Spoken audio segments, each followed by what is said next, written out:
Hello there, folks. This is Richard, or Dr. Dissonance as you know him, and I'm here to give you a little update on what I've been doing this past weekend. As I'm sure some of you are aware, well, in fact, some of you probably are still doing it because I'm recording this still at the end of the weekend. I went to do the Global Game Jam 2017. Now, what this is, if for people who don't know, is every year this event occurs where people from around the world get together into lots of groups everywhere, and then they're given a theme and they have 2 days to make games out of them. And then at the end, we all watch each other's and have fun and a laugh, and it's fantastic. I've been for the past couple of years, and it doesn't matter if you're an artist or writer or programmer or musician or whatever, it's totally worth going because it's incredibly fun. Now, normally during these game jams, I go to do audio programming, to do sound design, do music, to do the stuff that you guys know me for. But this year, I thought I'd actually have a go at making my own game, which is the game you see before you, Musical Rapids. Now, what it is I think I'm allowed to talk about this now because the theme has been revealed. The theme for this year was waves. And people had ideas about surfing and all that. And my immediate thought was, oh, sound waves, musical, it's a music thing, yay.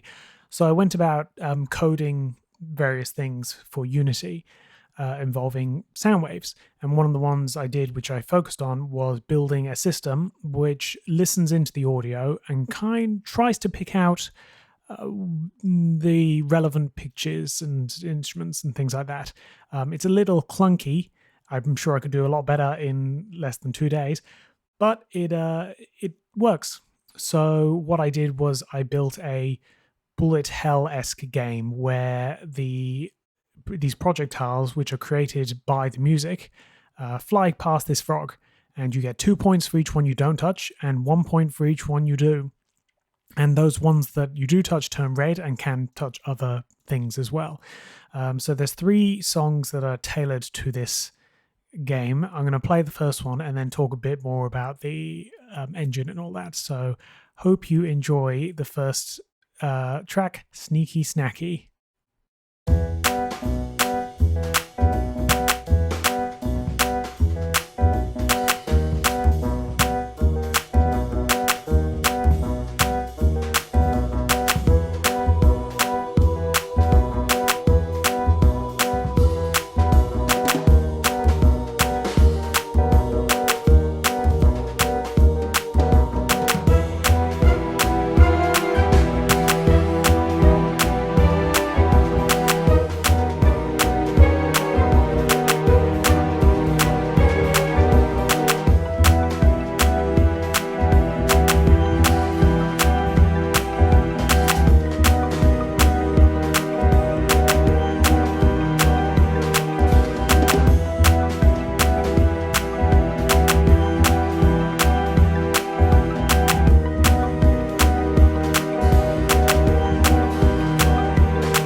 Well, as you can see, I am not good at bullet hell games, but I think I actually did all right.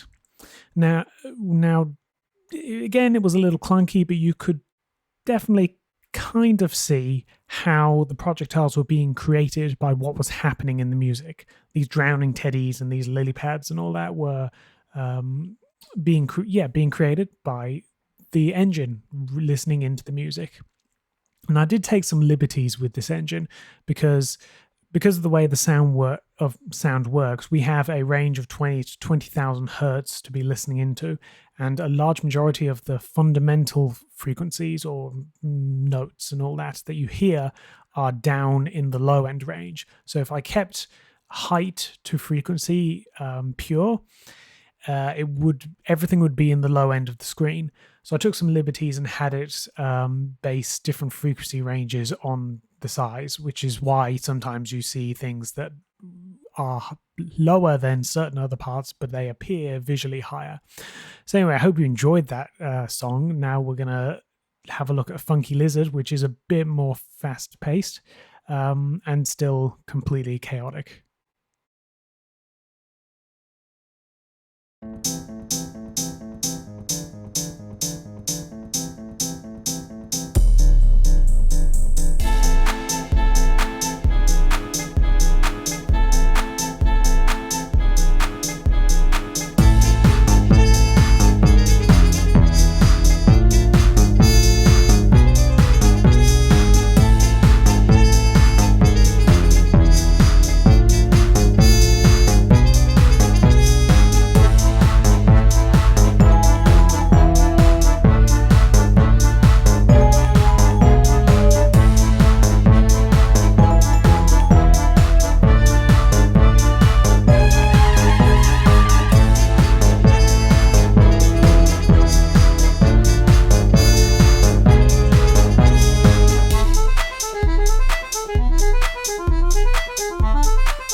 Hey, I think I beat my previous score, only just though.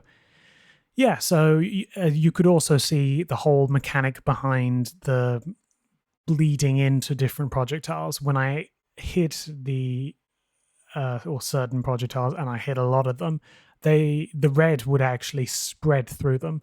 So if you're looking at the idea of waves, not only is it in the sounds, it's also in the failure of me when playing.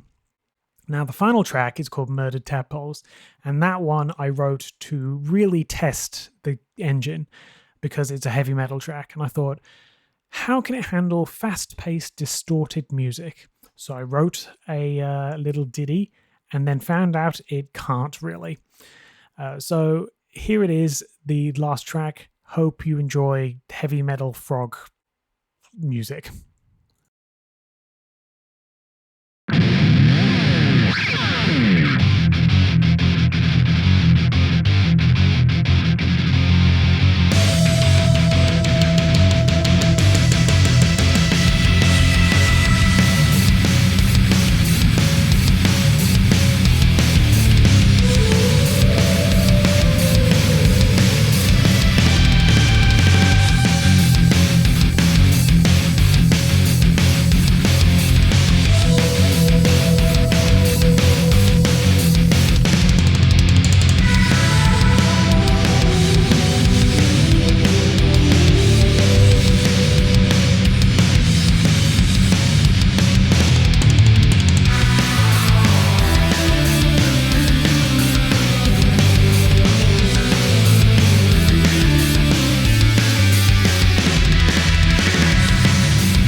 Wow, okay. I actually did better than I thought I was going to do with that one.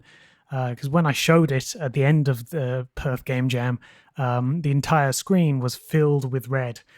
So yeah, I did. That's a good score for Murdered Tadpoles. But yeah, like that's the game in a nutshell. Like you can feel free to download it if you want. It's unfortunately I tried to make it a web-based thing, but apparently the default audio engine for browsers is nowhere near good enough to be analyzing sounds. So it's impossible to get it onto a website. So you just need to download it. It's easy enough. You just go to the link I've given you at the bottom of in the video, and or in the video description, I should say. And yeah, have fun. And go to another game jam. If another one crops up before next year, go to it. They are so much fun. And this one in particular has really opened my eyes to how interesting game design is. So I might pursue that a little more, as long as I can get my art skills better than the Kermit abomination you see before you. But yeah, hope you enjoyed this. And yeah, you can download the music as well in the video description. So yeah,